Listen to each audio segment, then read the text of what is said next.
Hello, everyone. Welcome back to Comp 2150, Object Orientation. Before we get started today with some material, we have some guest presenters from Wix, CSSA, and Dev Club, and they're going to tell you a little bit about the clubs that are on campus for CS students. And fortunately or unfortunately, this is going to be our last guest speakers for a while. You're just stuck with me for the rest of the term. So I'm going to pass it off, I think, to Devani. Good afternoon, everyone. I hope you can hear me. So I'm Devani, this is Tano, and that's Laika, and we're the representatives of Wix, CSSA, and Dev Club. Wix stands for Women in Computer Science, and we were established about 3 years ago, and our group welcomes students of all genders. Our goal is to build a strong community between women and men in STEM and encourage diversity in the field of computer science. We do outreach events with elementary and junior high schools to help them learn about programming and computer science. Throughout the school term, we also hold workshops and panels on topics such as machine learning, game development, and co-op program. Our group includes women mentors from industry, and each term we host events introducing those mentors to students in hopes of helping people network and build connections. We will be launching a university mentorship program this semester as well, partnering first and second year students with third and fourth year students. We also partner up executives of computer science student associations and Dev Club to host hack days and cram days. We recently have been working with Winnipeg tech companies such as Bold, Icometrics, Ubisoft, and Amazon to build a stronger community for women in technology. We have a Slack and a Discord channel in which you can actively communicate with all members of our community. You can also check us out on our website, Facebook page, or Instagram. For this term, we have quite a few events planned already. And we have our first meeting on January 26th at 6:30. The location hasn't been decided yet, but we would love to have you guys there. Over to Laika. Is it okay if I take off my mask? I'll take off my mask. You want to use this? Yeah, you could. Well, you hold it for now. Hi, everybody. My name is Laika, as Devani said. Can you hold it for now? I'm not hearing Student Association. Yeah. You can see on the screen. I am VP internal for our executive team. There's 5 of us. So if you have any questions about computer science things, or if you want to be represented to the department, we can help you with that. We have information in our slides about Discord, or the lounges, website, email, Instagram, all those nice things. And we also have a QR code over there. So if you have a phone, you can scan that. And yeah, if you have any questions, ask on Instagram, usually there. I'll most likely be one of the people who's answering Instagram DMs, and that's pretty much it. Yeah, if you have any questions, approach me or find us in the CSSA lounge where Tano and I will be coming back from that. Are you going home? Maybe. Okay, well, I'll be there for the rest of the day, most likely. And I'll hand it over to Tano. So hello everyone. I guess many of you have heard it like many times, just like Michael that program change all the time. When I sign up, I'm the representative for DevClub. As you all know, or may not know, DevClub is a club for anyone who is interested in computer science and software development.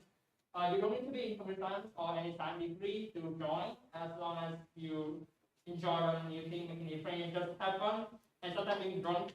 DevClub is the place to be. If you run from part, which wait, we're streaming this on YouTube, right? Please cut that out. Please make sure you're of age. Cut that part.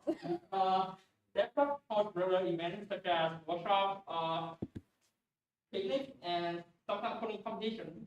Last week we had a workshop on generative art, coordination, and also picnics where everyone had free pizza. Laptop is hosting a hackathon in the upcoming February. For anyone who don't know, hackathon is an event that runs for 12 hours where you develop project and then show that to the big tech companies. In the last in-person hackathon in 2019, we gathered more than 200 students and mentors from different faculties and create amazing projects such as survival game based on Arduino, stock predicting application, and an AI face censoring. Dev Club, there will be more interesting events coming in the future, so please stay tuned for that. As mentioned before, Dev Club, Wix, and CSA share the same Discord server, so it's easy to keep in touch with us. And if you guys have any questions, just go to the lounge. As like I mentioned, we are always there. Other than that, thank you for having us here and enjoy your term. That's it. Thank you so much, everybody. As you can see over there, there's a more accessible way to access everybody's information. If you want to know more about Wix, CSSA, or Dev Club, you can take a picture of this. And I believe Franklin will have these slides somehow. And yeah, so thank you for listening to us, and we'll see you around. Yeah, never mind the drinking part, I'm just joking. Please cut that out. Yeah, please make sure you are of legal age to do anything. And if you're not, find someone else who will take care of you. So I have a question. I'm going to put you on the spot Okay. because I'm not going to go to the lounge and I'm not going to follow you on Instagram. Yes. What is your question, Franklin? Why a goose? Why a goose? Interesting question. Well, these are things we discuss in the lounge, Franklin. But TLDR, one time,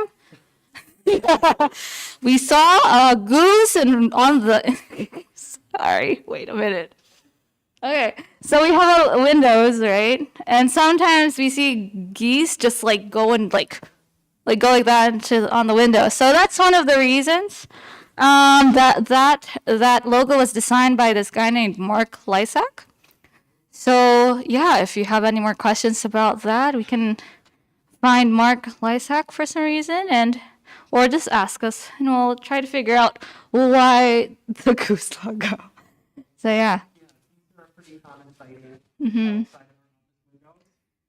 One time a goose landed outside my window Wow. and then took a big shit. And it's still there to this very day. Oh man, it so left take a- its mark for sure. Yeah, thank you. Right. Thank you guys. Enjoy the meme. Yeah. So yeah, thank you guys for coming. I will post a link to these slides up on the course webpage so that you can, if you haven't already taken a picture of the QR code or whatever, you can find all the contact details up there. All right, so today I want us to continue some of the basic OO concepts that we were looking at last class. I want to finish up what we're doing with that, and then what I'd like to do is start spending a little bit of time doing some examples both in Java and starting to do examples in C++. This isn't the last time I'm going to do C++ examples, but it's the first time I'm going to do C++ examples. And I want to preface the examples that I'm going to give you today on C++ with, we're going to revisit this. My goal with C++ today is to throw some stuff at the wall and hope something sticks, but then we'll get back to it later and talk a little bit more about it. We're not doing C++ for our first assignment, so it's not that important that we know how to program in C++ yet. But I want us to be able to start making comparisons between different kinds of languages and how they do representation of objects. So Java and C++ are both object-oriented languages. They have object-oriented paradigms in them. And I want us to be able to make comparisons between those two languages.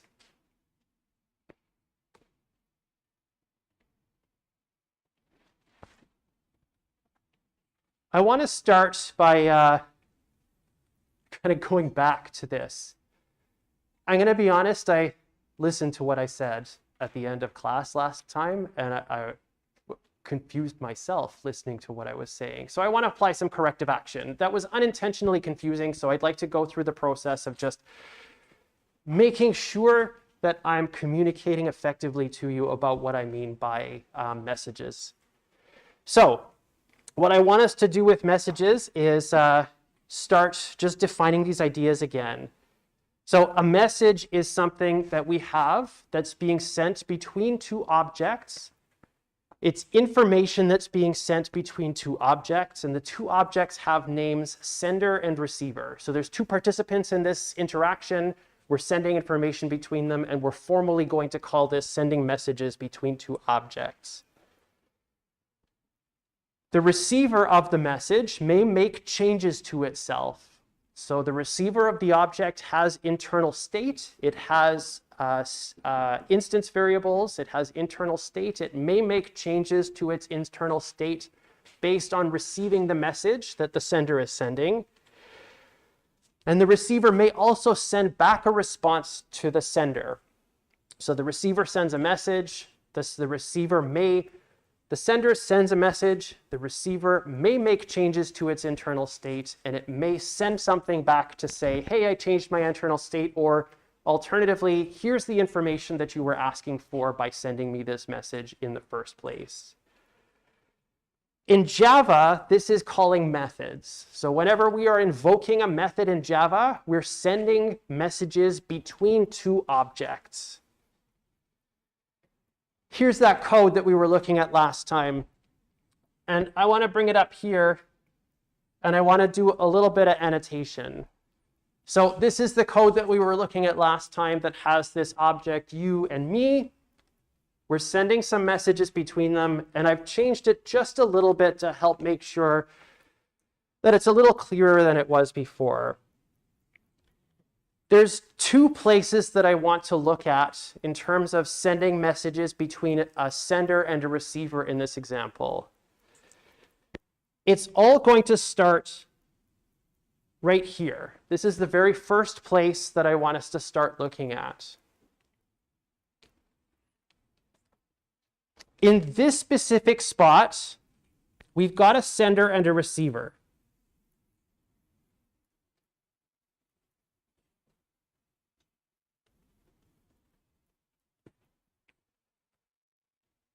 There's a method call. We've got two objects that are interacting with each other. One is the sender, one is the receiver.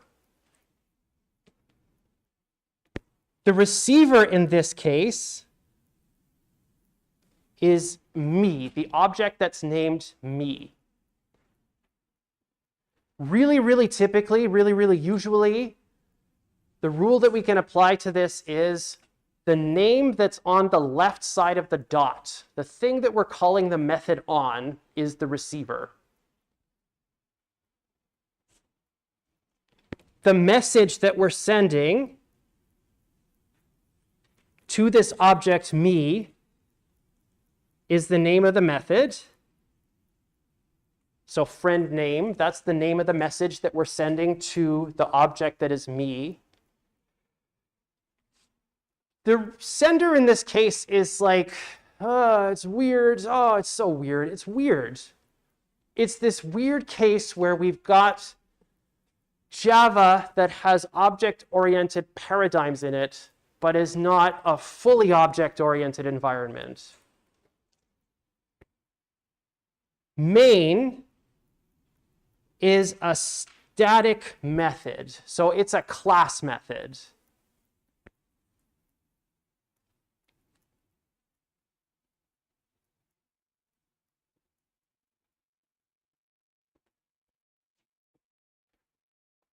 Because main is a static method, it doesn't belong to an object in the sense that we've created an object. It belongs to the entire class called me. So it belongs to this entire class.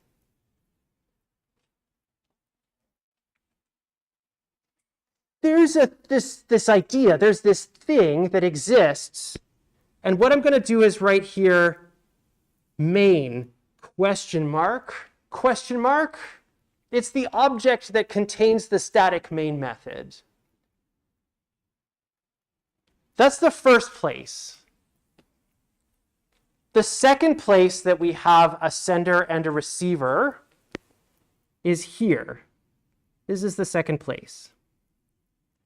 So when we call that friend name method, we're sending a message to this object that's called me. That's an instance of this me class.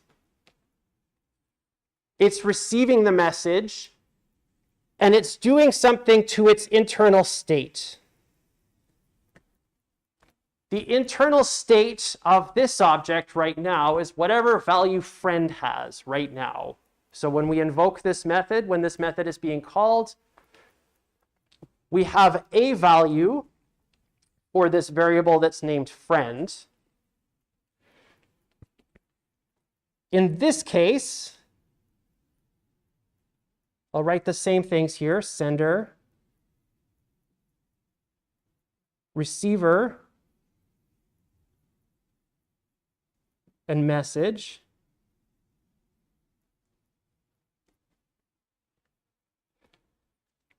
In this case, the sender it's a little bit more obvious. It's a little bit more obvious who the sender is. The sender in this case is that object that was the receiver in the other case. So it's that instance of me that we're calling this method on in the first place. Whatever this happens to be right now, whatever this happens to be right now. The receiver, in this case, is friend. That's a terrible D.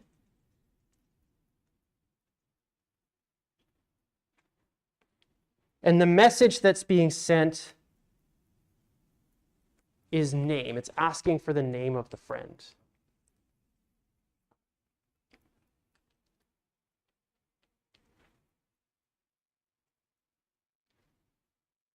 Down here, we don't have a sender or receiver anymore. We have the receiver, but we're not calling any more methods. We're not making any more messages go between two objects. We're just asking for the value of something.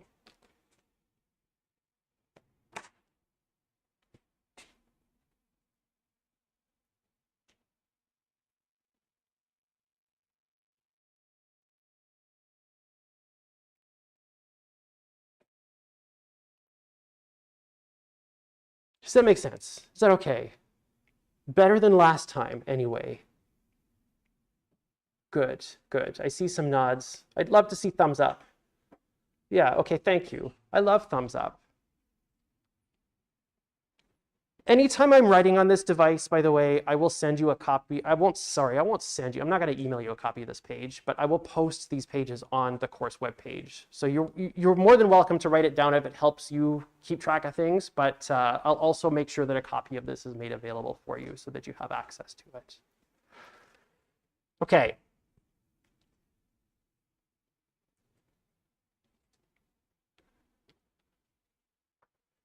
So we've got this idea of a sender and receiver, and we've got this idea of a message that's being sent between them. Method signatures. So now we're starting to think about Java itself or C++ or programming languages. Method signatures themselves, and this is what we would call the interface, tell us what the name of the message is, the name of the method that we're asking to be invoked on that receiver. What information the receiver needs to do what you're asking it to do. These are the arguments that you're passing to the method. How the receiver is going to respond to the message that you're sending, the return type, what you're asking for that thing to give you back. And then optionally in Java, things that can go wrong when this is being invoked. When I'm answering this message, these are the kinds of things that can happen. So IO exception, file not found exception, array index out of bounds exception, null pointer exception. These are the things that can go wrong when I'm trying to answer this message. These are all saying what the object can do, what the object will do.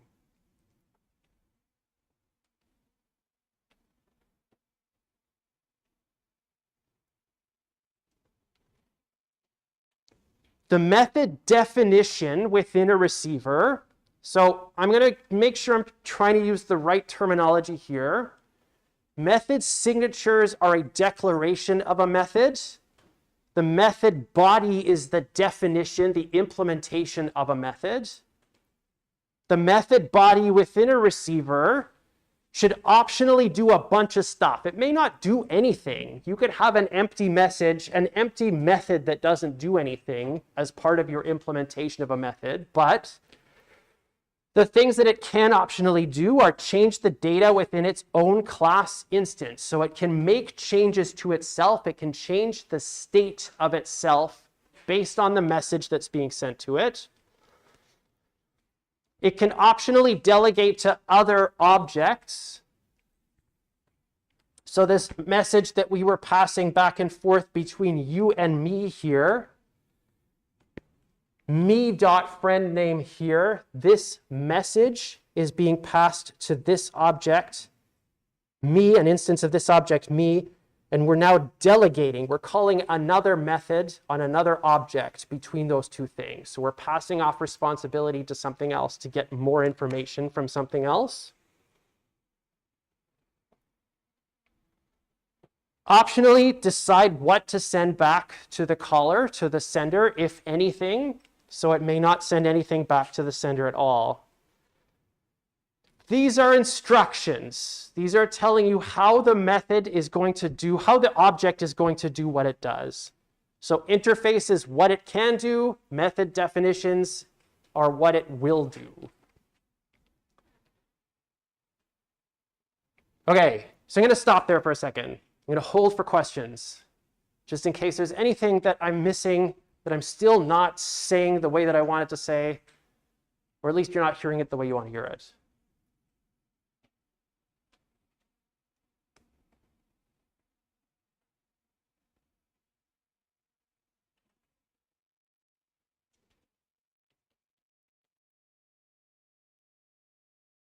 Okay.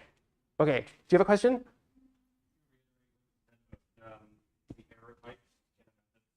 Yes. So this part here, the thing that can go wrong, is that what you're asking about? Good. Okay. So the things that can go wrong, I'm just going to pop this open here. This could be something like throws null pointer exception.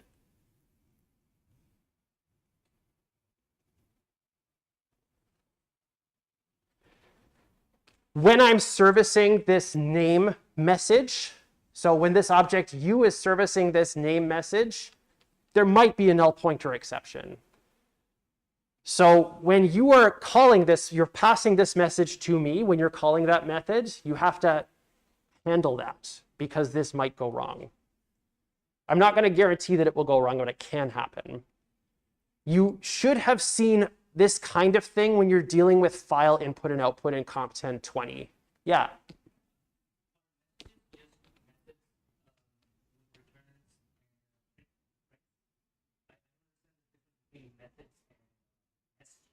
So they're basically the same idea. They're the same idea.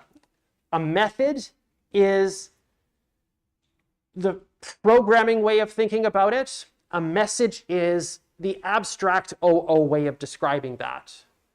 So yeah, when we're calling a method, we've got this abstract idea of two entities that are sending messages between one another. Does it make sense? Yeah. And I just want to make sure I got, okay, good, good. Anything else?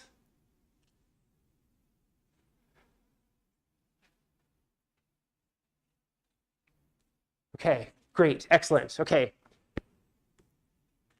This is a lot of words. This is a lot. This is a lot of words that ultimately just says, hey, we can call methods on stuff. That's what we're doing right now, is saying, hey, we can call methods on stuff.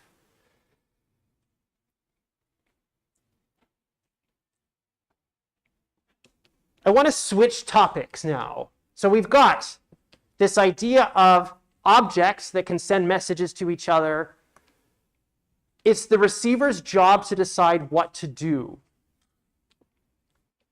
When we're thinking about OO, how we decide which class definition actually receives the message changes based on certain things that are happening as the program is running. How we make the decision about which class method gets run ultimately comes down to which type the class or which type the object has when the program is running. So let's spend some time thinking about this idea of types. A class type is the definition of state and behavior. So this is just another way of me saying, hey, we can have classes. Hey, we can have records. We can have classes that bundle state, instance variables, and behavior methods. A class type is usually or is always the name of the class that we're talking about. This is the type that we have. Class types in OO languages can have a hierarchical relationship with other classes. We can have one class that's related to another one as a hierarchy.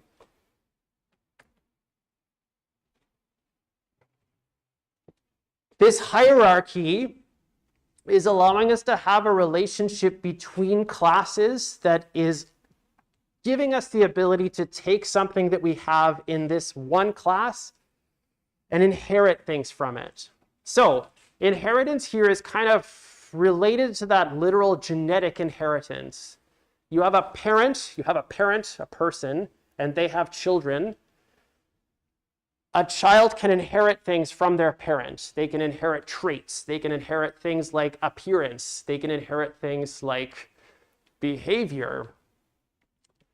When we're talking about classes, we're kind of talking about the same things with inheritance between a superclass and a subclass.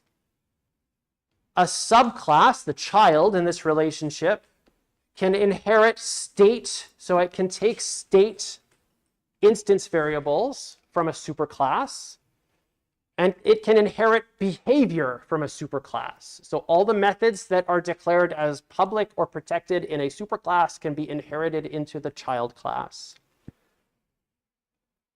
Subclasses, so the thing that comes below the parent, can then change, use, or replace the behavior that's defined by the superclass itself. They can also add new behavior, and they can add new state. They can add new instance variables. I want to go through this process of building up a hierarchy of classes. I want to start by designing the hierarchy of classes before I implement the hierarchy of classes in Java.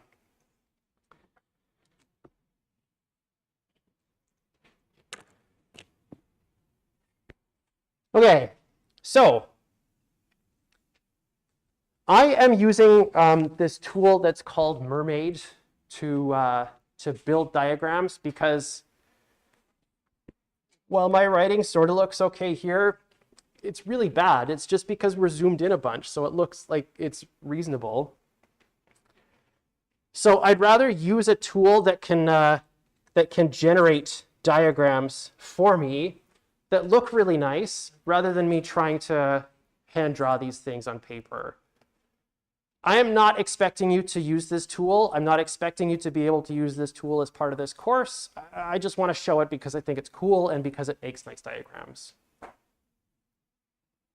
So my plan is that I want to build a hierarchical relationship between objects, and the objects that I want to represent are accounts, so bank accounts.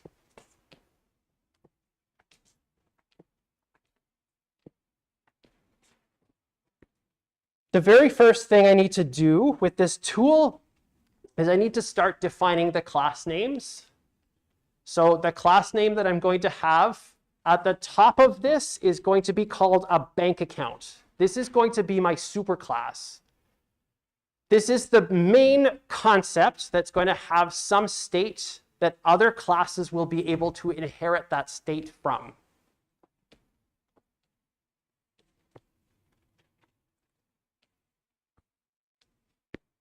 I also want to have different kinds of bank accounts. So our formal definition here of this hierarchy is that a subclass can use, modify, replace, or add new behavior and state. So I want to have some subclasses coming off of this that are defining different kinds of bank accounts in this system.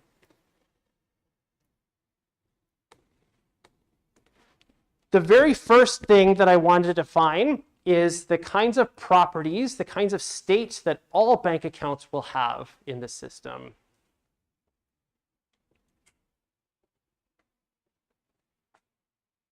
What's, if you want to shout it out, if you feel comfortable shouting it out, what's something that everybody's bank account has in common? Balance. Yes, thank you. Bank account. That's an implementation detail. Whether it's, yeah. I want to have a balance. So my bank accounts are going to have this property balance. And I want to start defining some subclass relationships. So the subclasses that I want to have are savings account and checking account.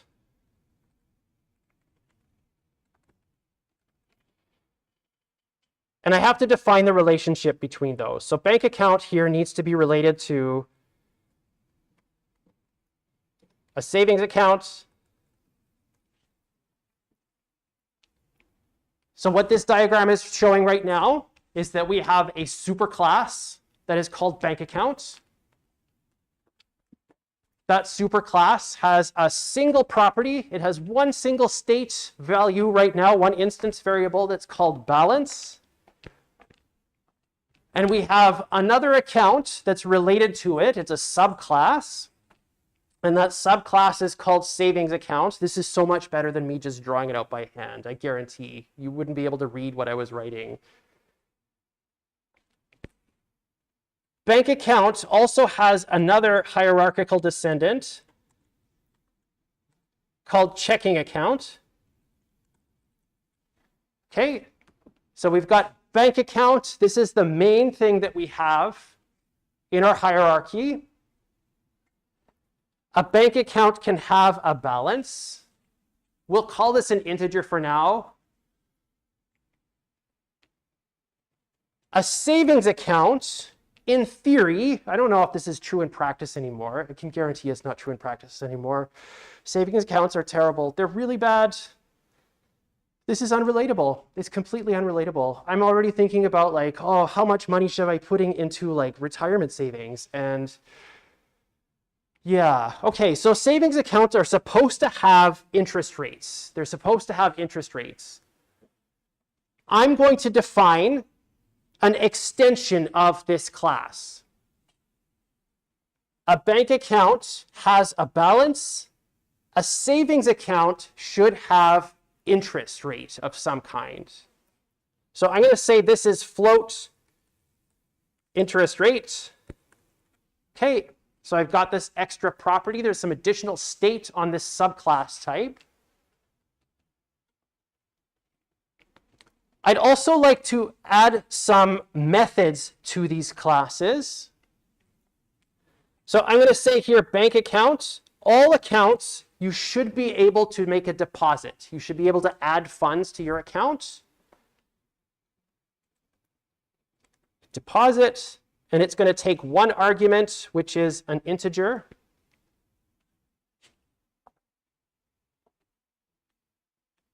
In this diagram, I've got these three classes.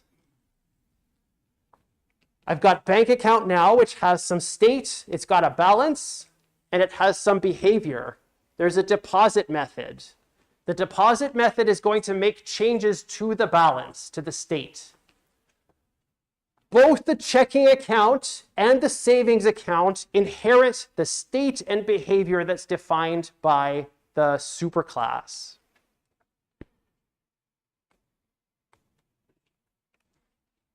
The savings account is going to have additional behavior. I want to add some things that this savings account can do that the superclass can't do, and the checking account that corresponds to it can't do. And I'm going to call this apply interest. So every year I want to be able to call this method that's going to apply the interest rate to whatever my balance is. So make changes to whatever my balance is and be able to apply it. My checking account, I don't know. Should a checking account have anything else?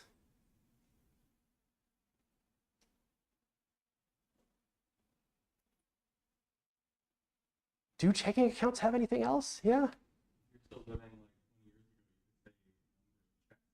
Well, that's a good point. Okay, number of checks. Have any of you ever actually written a check before? Some of you? Okay, yeah. Astonishingly few of you. And you've written one check. So you had to buy checks to write the one check? Yeah, I had to buy checks, and then I didn't actually end up needing them. But I was trying to pay back a friend, and we couldn't e-transfer, and I was like, I've got checks, I'll write you checks, you deposit the check. But probably we didn't need them in that situation. So you would have written a check, and then your friend would have deposited it by taking a picture of it with their phone. Mm-hmm. Okay, that's great. Yeah, that's awesome. Okay, so I like that. I like that this comes with a story too. So int number of checks. Okay, great. So now we have different behavior between these two different types. I'm going to add an accessor here. So int get checks. And this is going to be a method that we can call on this subclass. So the behavior is going to be slightly different. And I think that's it. I'm happy with this design right now. I'm going to take this and I'm going to start encoding this in Java. I want to take this behavior and I want to start putting it into a Java program. And I want to be able to start interacting with this in the ways that I would want to be able to interact with this hierarchy of classes in Java. So what I'm going to do is I'll pop this out as full screen. And I'm going to take VS Code here and put it to one side and take my mermaid diagram and put it to the other side so that I've got both of these open so that I can see them. And I'm going to start writing some stuff up. I'm going to start building this hierarchy of classes in Java. The first thing that I need to build is bank account. It's a Java class. If you've got a machine in front of you, I, of course, welcome you to code along with me. If you just want to see the show, that's also okay. I'm going to have a balance here. I'm going to provide an access modifier. I'm going to call this balance protected. I want subclasses to be able to have access to it, but I don't want things outside of this to be able to have access to it. In the last couple of classes, when I was writing Java stuff, I was using the final keyword fairly frequently when I was defining properties of classes, but this is something I want to be able to change, so I'm not going to put final on here. This will change as the program is running. I'm going to define a constructor here.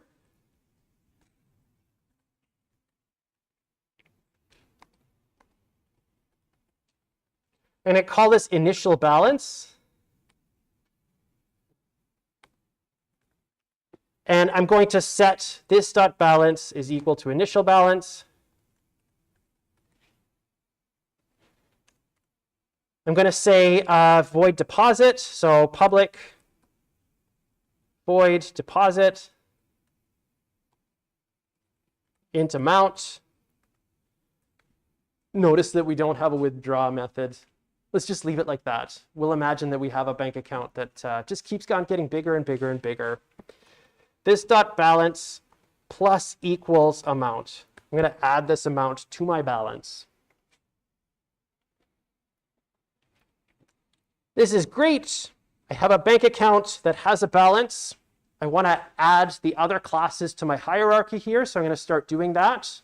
I'm going to make a new file. And I'm going to call this one savings account.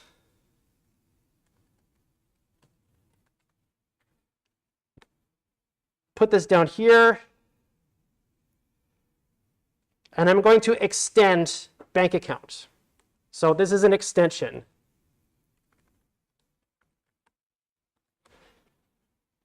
I want this class to have the same state and behavior as its superclass.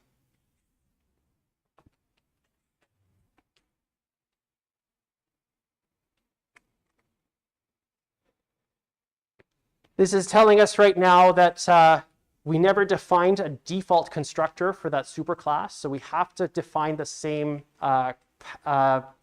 signature of constructor for the subclass. So public savings account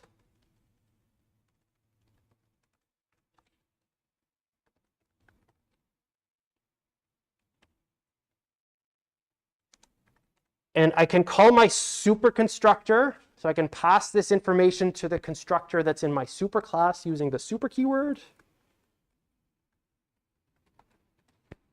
And that will set the state that I have inherited from my superclass.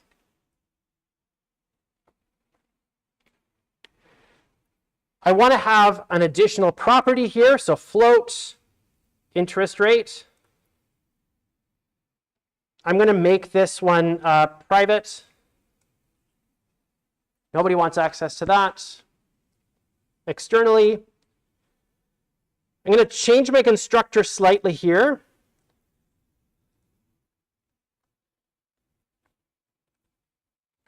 I'm going to add an additional argument, an additional interest rate, or an initial interest rate.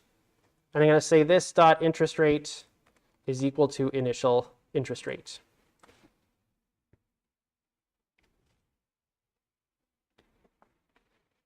I want to add this extra behavior to this class. So I'm going to say void public void apply interest. This is something that takes no arguments, so I don't need to pass anything or accept any inputs. And I'm going to say this dot balance times equals interest rate. Of course, that's not going to work. It is going to work. I guess it just casts it up down to an int. And that's it. We're done. So we've extended the bank account superclass. We've added state, and we've added behavior to this superclass. I'm going to make one more class here. This one is called checking account, and I'm going to move a little bit more quickly through this. So my checking account extends bank account. I'm going to say private int number of checks.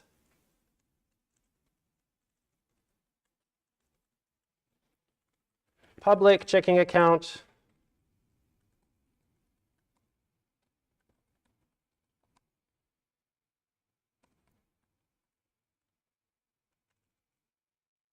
Yeah, initial checks.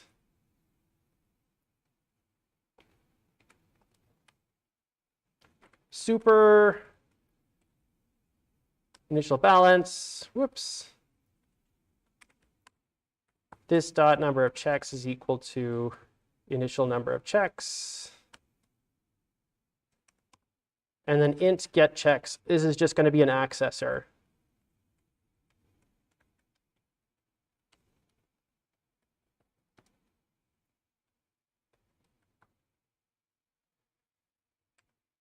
Okay. One little tip I'm going to show you. So this is just an aside here. Of course, you can't see my keyboard. You can't see my keyboard. In VS Code, you can auto-format your Java code with a special keyboard shortcut if you have the Java extensions installed. On your keyboard, if you hit Control-Shift and then I, it will automatically format your code based on the internal format that's specified in VS Code itself. You can change all that if you want, but this is a really nice way to make sure that your indentation just looks perfect. Because if you mess it up like this, or if you do terrible things and use spaces instead of tabs, or use tabs instead of spaces, if you hit Control-Shift-I, it'll just fix that for you. So you don't have to really worry too much about that. So that's just a nice little tidbit for you. Okay, so we've got our hierarchy of classes defined here. We have defined fully our hierarchy of classes. Let's use these classes.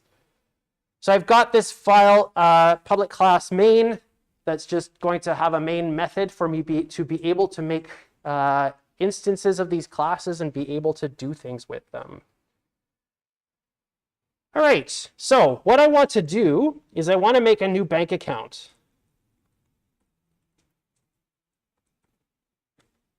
When I'm making this new bank account, I'm not going to make types of the supertype. I'm not going to ask for new instances of bank account. I'm going to ask for new instances of the subclasses. So I'm going to say that my bank account is equal to a new savings account. How much money do I have? 20 bucks? Okay, thank you. How much money do I have? I've got $90, thank you, okay? Please don't mug me on the way back to my office. And I'm going to say that the interest rate is, let's say it's 12%, some absurd number that does not reflect reality. So I've got this new bank account.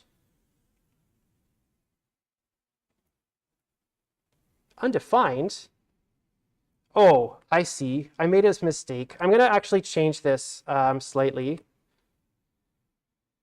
I'm going to change savings account instead of being float just to make things a little bit easier. I'm going to change this to a double. There. You can have float literals in Java if you want, if you put the f as a suffix to the floating point number, but I don't really care about that right now, so I just want to make this a little bit easier. So I've got this new bank account.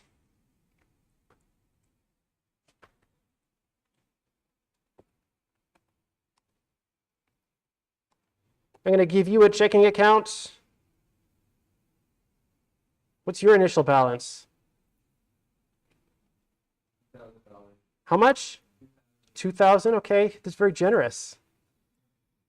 How many checks did you buy? 50? 50. Okay. Okay. So you got 50 checks. Okay, awesome. We've got two bank accounts now, mine and yours.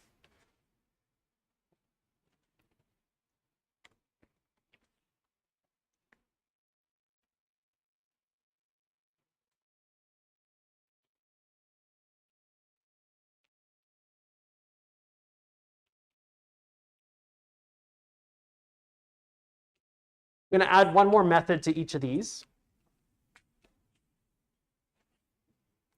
I'm going to add a toString.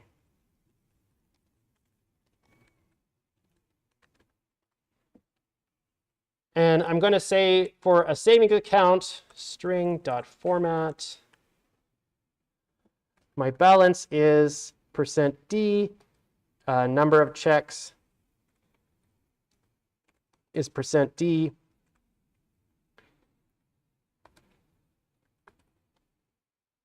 Oh, wait, this is a savings account.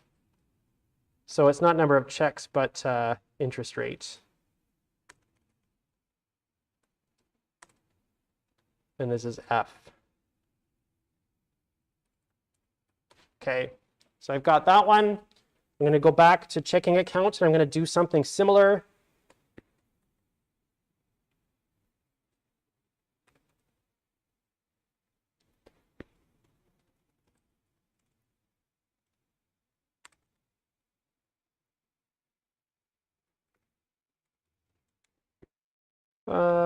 Number of checks. Okay, great. I'm going to go up to bank accounts, the super type, and I'm going to add a toString that is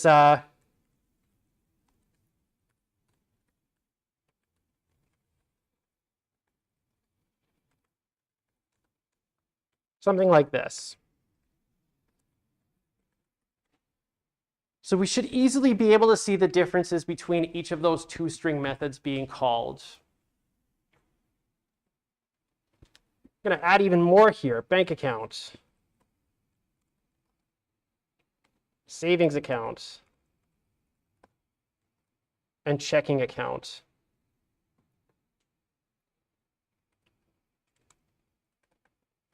Okay. So now we've got this nice hierarchy. of a bank account that has a state, an instance variable that is called balance. And we've got two subclasses, savings account that extends this possible state and the behavior that this class can have. And we've got this other subclass called checking account that extends the state and the behavior that this class can have.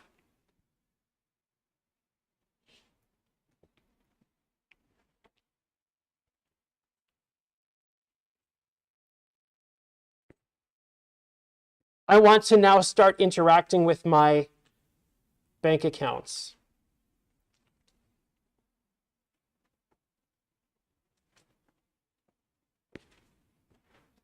I like VS Code because it's kind of helpful like this. I mean, if you've got IntelliJ or if you've got something else, you're going to see the same drop down of methods that you can call on a variable. But this doesn't have those methods that I want. I want interest. I really want that interest. But there's no method for me to call here. I'm going to switch back to my slides for a second.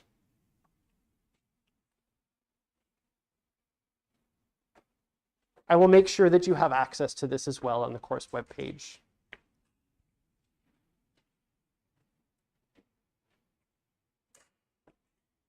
So we've got this nice class hierarchy. We can see how these things are related to each other. But now we need to be able to start interacting with these classes. And I want to be able to start interacting with these classes based on the types that they have. And I want to be able to interact with these classes based on the types that have been provided by me. We're going to talk about an idea that's called binding here. There are two different kinds of binding that we can have. Variable binding is a value that is assigned to a variable's name. So really abstractly, if we think back to 2160, if we think back to C, a variable's name is really just a way for us to describe a location in memory. That's ultimately what it is. We're giving a name to a location in memory. That's ultimately all we are doing with a variable's name. When we assign a value to a variable, we are binding that value to the variable. So if I have a variable that's named meaning, that's the name of this variable, when I have that on the left side of an assignment operator, an equal sign, I am binding the value 42 to that variable's name. That's what I'm doing. So the term here is binding, variable binding. Type binding is when I'm assigning a type to a variable. So in Java and C, you've got this idea of variable types. When you declare a variable, you give that variable a type. So I've got this variable called meaning. When I declare it as an integer, I am binding the type integer to this variable's name. So variable binding, giving a value to a variable. Type binding is giving a type to a variable, assigning a specific type to a variable.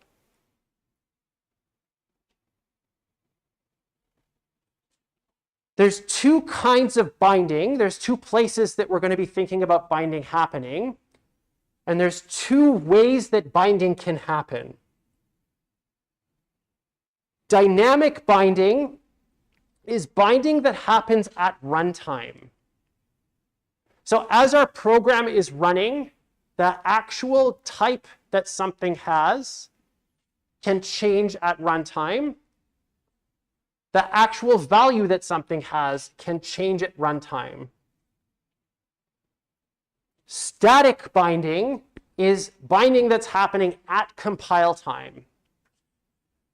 So if I've got this variable named meaning, and it has a type integer, and that's part of my source code, that is static binding. That's not something that's happening at runtime. I write that down, I compile my code, that variable has been bound to that type at compile time. Java is a programming language that has static type binding. So let me go back to VS Code here for a second. Actually, let me finish this slide. We've got static type binding, and we have dynamic class binding. Now let's go back to VS Code, and let's take a look at our hierarchy here. In Java, we have static type binding. On line 3, the variable that is named mine has been defined with a static type of bank account. On line 4, the variable yours has had a static type assigned to it. It has been bound to a static type, and that static type is bank account. At runtime, when this program is running, so we start at the top, let's 10, we start at the top and we work our way toward the bottom.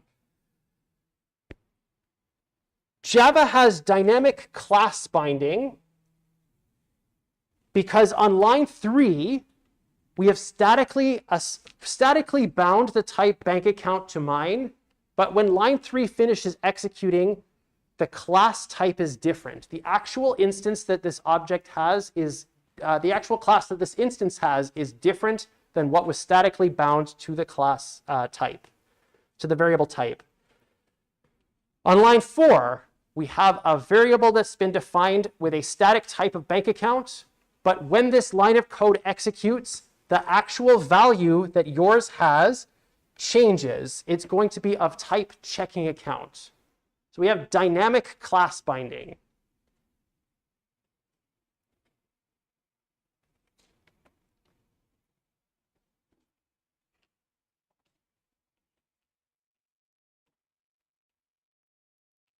Python, for what it's worth, is a dynamically typed language. You don't specify the type of a variable in Python. You assign values, you bind values to a variable in Python, but you don't specify the type of a variable in Python. So it is a dynamically bound type, dynamically typed language.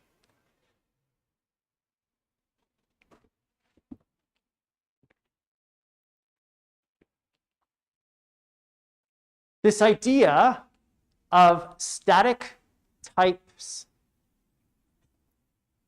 and dynamic class binding fits in with this idea of class hierarchies in that we don't really know which method is going to run at runtime until we get to that line of code in execution.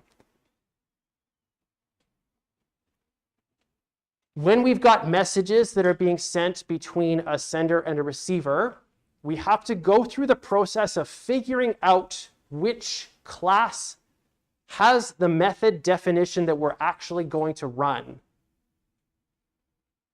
This is called, this process of figuring out which method actually runs based on the dynamic class type at runtime is dynamic method message mapping or dynamic dispatch. Okay, so I want to go and take a look at our code again and do this idea of dynamic dispatch by walking through the code and by looking at the diagram at the same time. So I'm going to pop this back up. Here's my class hierarchy. Here are my my main method. Here is my main method. And the first thing that I'm going to do is I'm going to say system.out.println, and I'm going to say mine.toString. ToString is a method that is inherited by all classes. So ToString is defined on that object class, and all classes in Java inherit from object. I'm going to say system.out.println. yours.toString. In this hierarchy, we have toString on bank account. We have toString defined on savings account. And we have toString defined on checking account. So we have the same method name on all of these classes.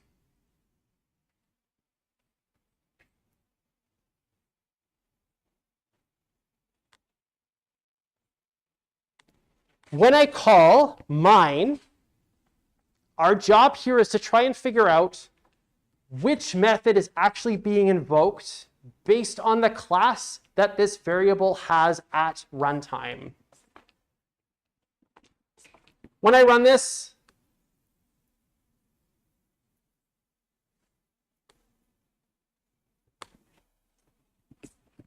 we get really tiny output, but I think you can see that okay at the back.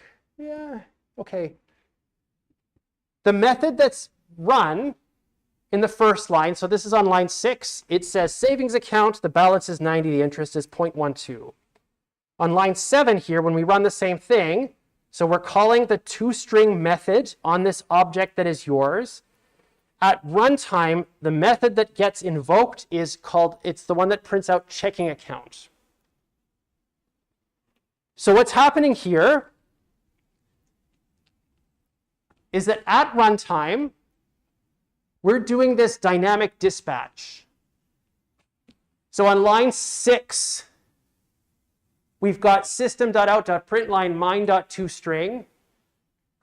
Mine has a static type of bank account, but we have to kind of go all the way down the hierarchy. We have to go to the bottom of the hierarchy to ask whether or not the actual instance type at runtime has the method that we're trying to call.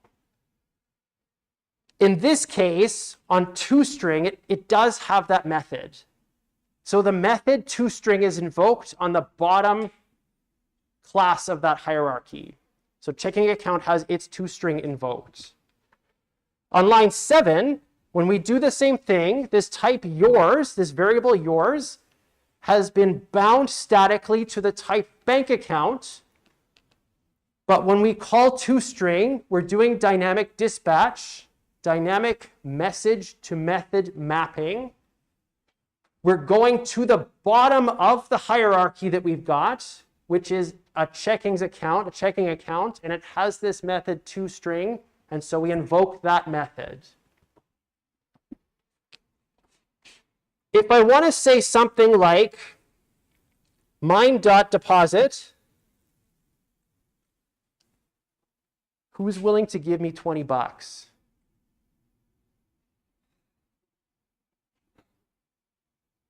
I'll give myself $20. Okay. I call mine.deposit, and I'm going to print it out again. So system.out.println mine.toString. I'm going to run this. When we get to line 9, we get to line 9 here. We're calling this mine.deposit. The static type of mine is still bank account. That hasn't changed. That's at compile time. This happens at compile time. That's bound to that variable called mine. But we still have to do this dynamic dispatch. We still have to look up the method that we're actually going to invoke. We start at the bottom. Mine is a savings account. I have to look through all of the methods that are defined in this class. It doesn't have a deposit method. So at that point, we move up to the superclass, and we do the same thing. Does this class have any method that's called deposit? In this case, it does, so we do it. If I wanted to do things like add interest to my savings account, if I want to apply interest to my savings account, because I've defined this type statically as a bank account, I have to know at compile time that I'm able to take this and it's going to have a specific class at runtime at a certain point. I have to tell Java that I can invoke methods on this class that belong to this class's definition. I can ask questions about classes. I can say things like, if mine is instance of,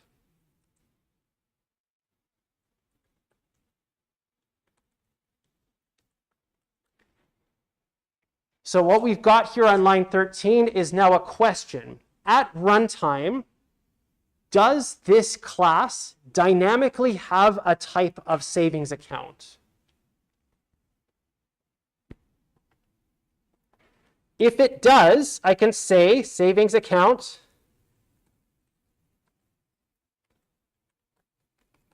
my savings is equal to, and I'm going to cast it.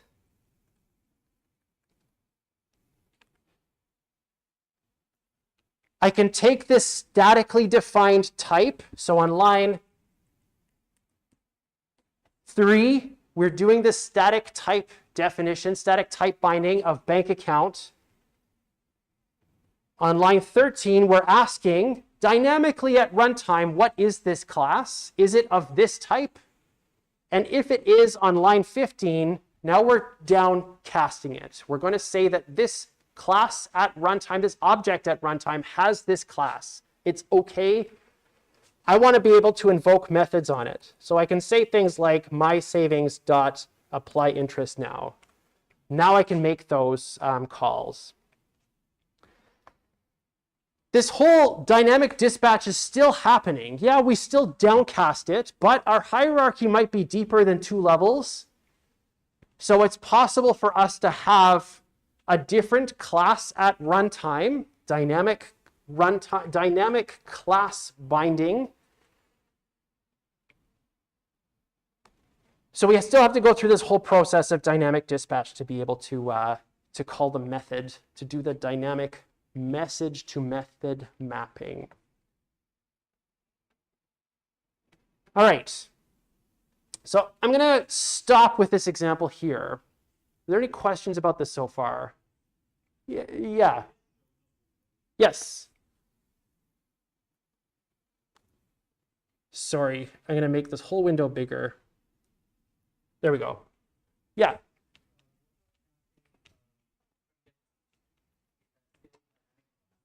Sorry, can you repeat the question?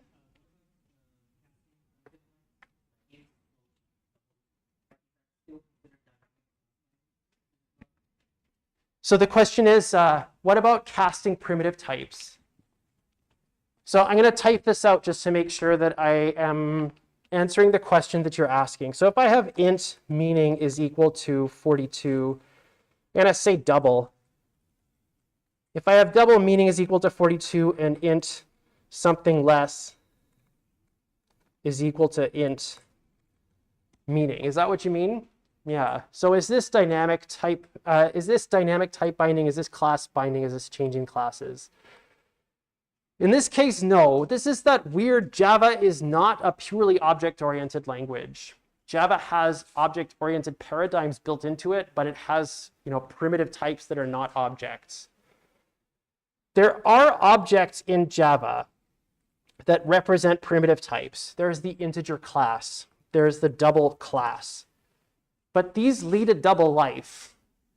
Java does stuff behind the scenes where it's like converting dynamically between primitive types and their corresponding class representation. But the answer to your question is this part here, so lines 19 and 20 in this code, this isn't dynamic class binding at all, no. Yeah, that's a good question, thank you.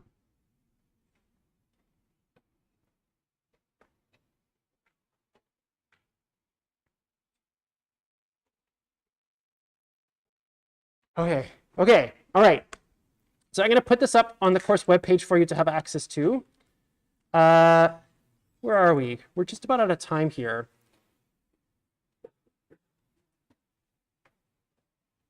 We've got 2 slides left that I want to show you. So one of the things that we talked about last week was this idea of polymorphism. Polymorphism ultimately is this idea of dynamic class binding and dynamic dispatch combined together. Polymorphism is basically saying that I can have code that looks like this. Static type binding, dynamic class binding, dynamic dispatch. The correct method will be invoked on the instance of class that we have. Polymorphism is this idea of I can replace something that's lower in the hierarchy and the correct method will be called when it's called at runtime.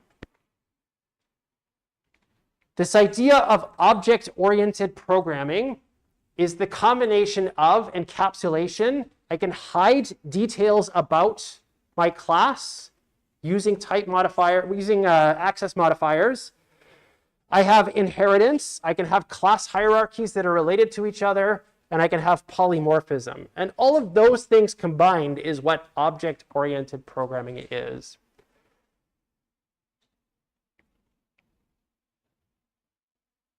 So last week I said, what's object-oriented programming? What is object orientation? And it was kind of like question mark, question mark, question mark. And now that we've spent about 3 hours together, that's what it is. That's what it is. That's what OOP is. That's what object-oriented programming is.